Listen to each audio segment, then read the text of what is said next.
This is the English 11 study session. So we're going to be talking today about figurative language and connotation, which is for English 11 semester 1, 4.2.1, and then we'll talk about 4.5.2, which is identifying types of sentences for English 11 semester 2. So the two essential questions that we are going to be looking, or not the two, I'm sorry, the three that we're going to be looking at are: what is the purpose of figurative language? What effect does connotation have on word choice? And how do you determine types of sentences? When we're looking at figurative language, we're actually going to pop over here to a little Prezi and talk about this a little bit. So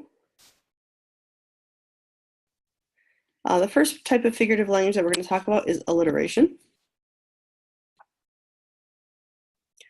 So looking at the word, we're going to just watch a real short piece of a clip. I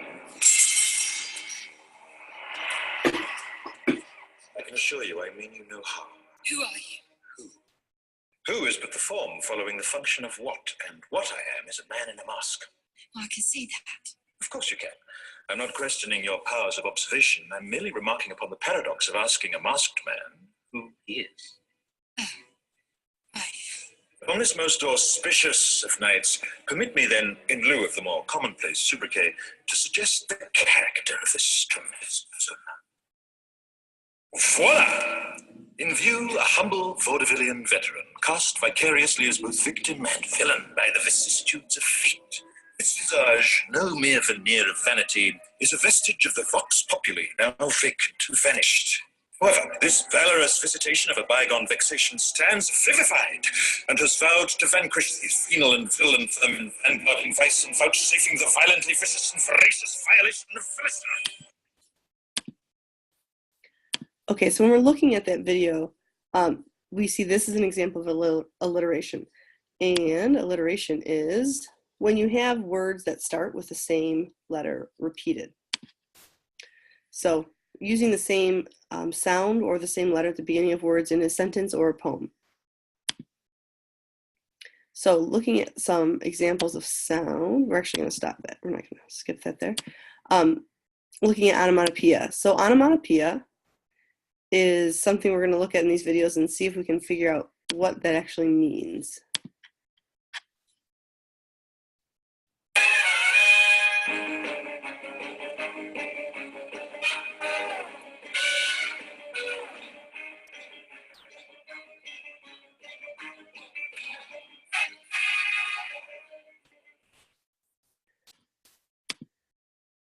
So in the video, we notice that the sound of the words are appearing to look like what they're supposed to sound like. So those are examples of onomatopoeia. Shrill, muttered, muttering, grumbling, grumbling, rumbling. These are all examples of onomatopoeia. It's words that recreate a sound. You often see onomatopoeia in comic books. It's a lot like the pow, zap. Those types of words are onomatopoeia. So these are just different examples of words you could use as onomatopoeia. The next type of language is hyperbole. So examples of hyperbole are, even just the sentence, hyperbole is without a doubt the single greatest thing in the history of the universe. The definition of hyperbole is just exaggerated language. So hyper means excessive. It's a language that means more than it actually is talking about when you're exaggerating something, right? Alexander and the terrible, horrible, no good, very bad day. I ate a mile-high ice cream cone. So hyperbole is this idea that you ate a mile of ice cream when we know it wasn't really a mile, right? It's just a smaller version of it. The world's biggest fish, when in reality it's just a tiny fish. The next type of figurative language is personification. So the moon gazed on my midnight labors, and then I pursued nature to her hiding places. Personification is when you're giving human qualities to non-human objects or animals. So it's when you're acting like something that's not a person is acting as though they are a person. The next figurative language is similes. We're going to just watch a short clip. Hello, my name's Forrest Gump. Would you like a chocolate? Oh, thank you. It's funny what a young man recollects. You're the same as everybody else. You are no different. Your voice.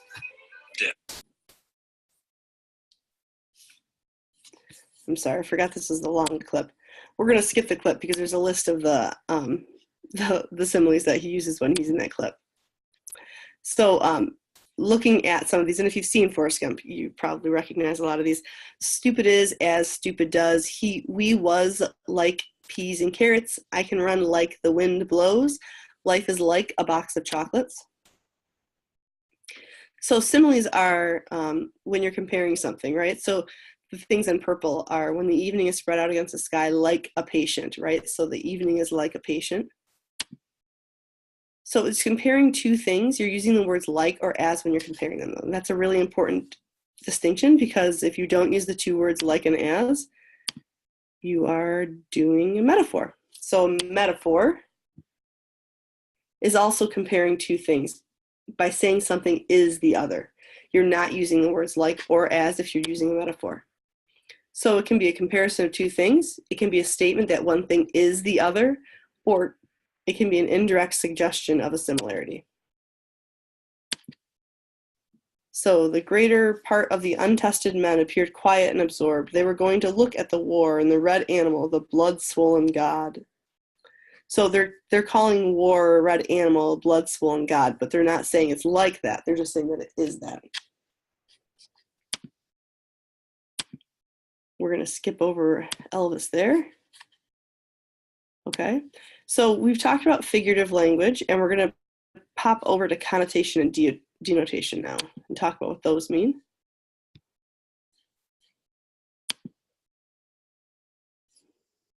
So looking at these two options, we're going to talk, I'll read through them and then we'll talk about what they mean, okay? So option 1A, for rent, this tiny old place has bland painted walls and a cement pad for the backyard. Cheap place that needs lots of work. Or option B, for rent, this cozy vintage home has neutral toned walls and an easy to care for yard. Bargain priced fixer-upper. So which one would you rather live in? Obviously, you'd probably rather live in B, right? Because it has more positive language. So the objective for this Prezi is to look and distinguish, figure out what the difference is between connotations, which are associations, and words with similar denotations, which are the dictionary definitions. So we're going to talk about whether these are denotations and connotations, right? A denotation is a word's dictionary definition. Like if you looked it up in the dictionary, this is what it means. And a connotation is the feelings and ideas that are associated with that word. So they can be positive or negative, or they can be completely neutral. So being on the track team has made Alan slender and lean. That's a positive connotation, right? Slender and lean are things that we would like to be. Being on the track team has made Alan thin. That's pretty neutral, because thin could be good or bad. Being on the track team has made Alan skinny and scrawny. And you don't usually say someone's scrawny and mean it in a positive way. So that's a negative connotation. Okay, so lazy has a negative connotation, right? Bright is usually positive. Fake is usually negative, right? Strength could be neutral because it could be good or bad, right? So we know that denotation is the dictionary definition and connotation is how it makes us feel. So I noticed the sign in the window, or I spied the sign in the window. So we're looking at what the difference between those two words is, because they really say the same thing. Notice is not really looking for it, you just kind of happen to see it. It conveys a more accidental or unintentionally caught idea. Whereas if you say, I spied the sign in the window, it sounds a little bit more sneaky, because you could spy something without actually being seen in return. So examples, all the following words have similar denotations, meaning they mean the same thing in the dictionary, but they have very different connotations. So when you're trying to write, you want to make sure you're choosing the correct word with the best connotation to help your writing become better. So you might need a negative connotation for your word when you're writing, and that's okay. But you want to make sure that if you're looking for a negative connotation, you find one. And if you're looking for a positive word, then you use that type of connotation. So these all mean the same thing, right? But like eats means the same thing as devours, but devours is when you're consuming something completely, you're starvingly gulping it down, or you're eating something whole. Cry could mean the same thing as sniffle, tear up, sob, or bawl. All these different things with scare, right? Intimidate, startle, shock, terrify, panic. I don't know why the E for startle ended up over here. But they all mean the same thing, but they might feel differently to the reader as they're reading something. So what? When you're reading, you look at word choice to fully unpack what the writer means. So why would they use this word instead of that one? What connotations are loaded into the language? And so when we're writing something, we want to make sure that we're also focusing on what language we're using to make sure that we're giving the right feeling or mood to the reader. Okay. So when you do assignment 4.2.1, it's figurative language and connotation, you really want to make sure that you can use notes. So I would take notes on the different definitions of the words. You can also use a written list of the types of figurative language and cross it out. There's a lot of words that you have to decide between at one time. So to me, I think it's easier if you write down the list of the words and then cross them out as you go. Okay, we're going to kind of skip over the questions, obviously, right now, but I do want to say that if there's any questions that you have for me in the future, my name is right here, so you can chat message me, Leslie Farrington, or you can send me an email at leslie.farrington@graduationalliance.com, and those are both good ways to get a hold of me. For English 11 semester 2, we're going to be talking about 4.5.2. So we'll come over here to this. This is types of sentences. So there are several different types of sentences: simple, compound, complex, and compound complex. So the types of sentences come from combinations of independent and dependent clauses. Independent clauses are a clause with a verb and a subject and a verb that express a complete thought. So Jen visited various universities is a whole thought by itself. A dependent clause is a clause with a subject and a verb that does not express a complete thought.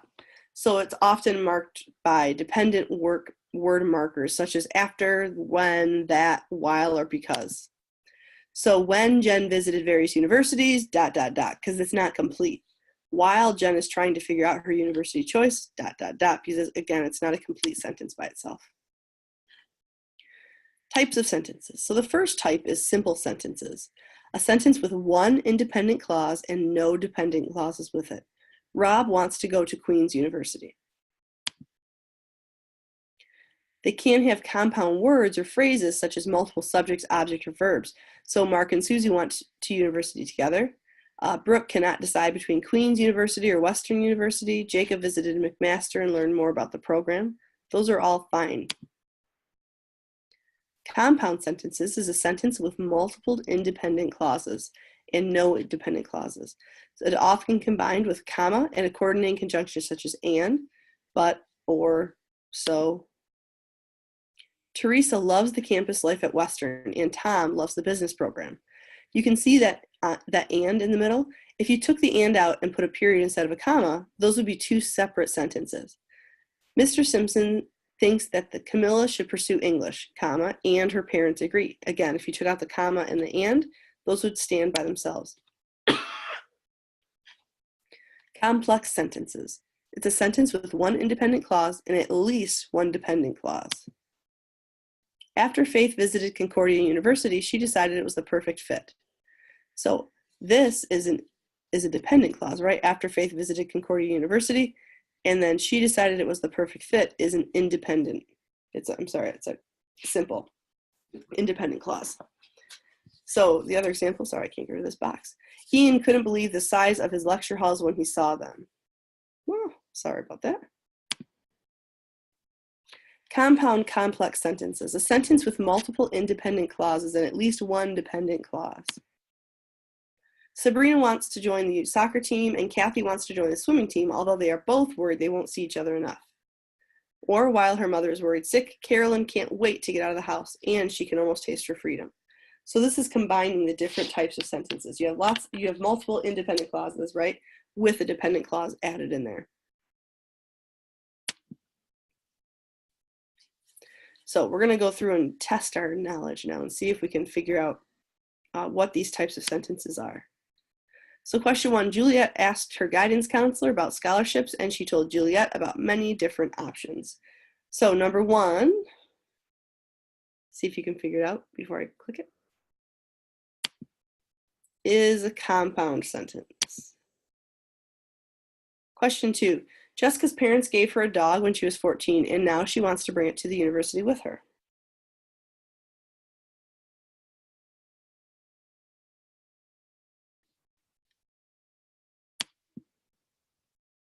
Compound complex sentence because it has multiple independent clauses and at least one dependent clause. Question 3, Joan is uneasy about the endless possibility of university programs.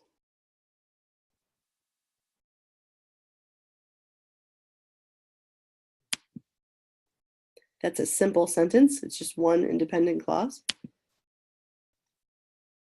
Question 4, after Penelope realized her twin was going to Harvard, she changed her mind to go to Princeton.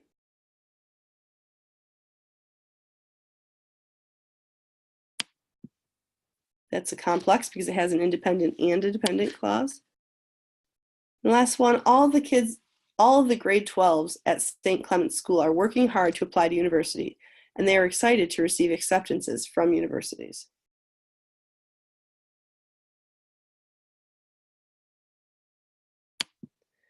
And that's a compound sentence because it is including two different independent clauses.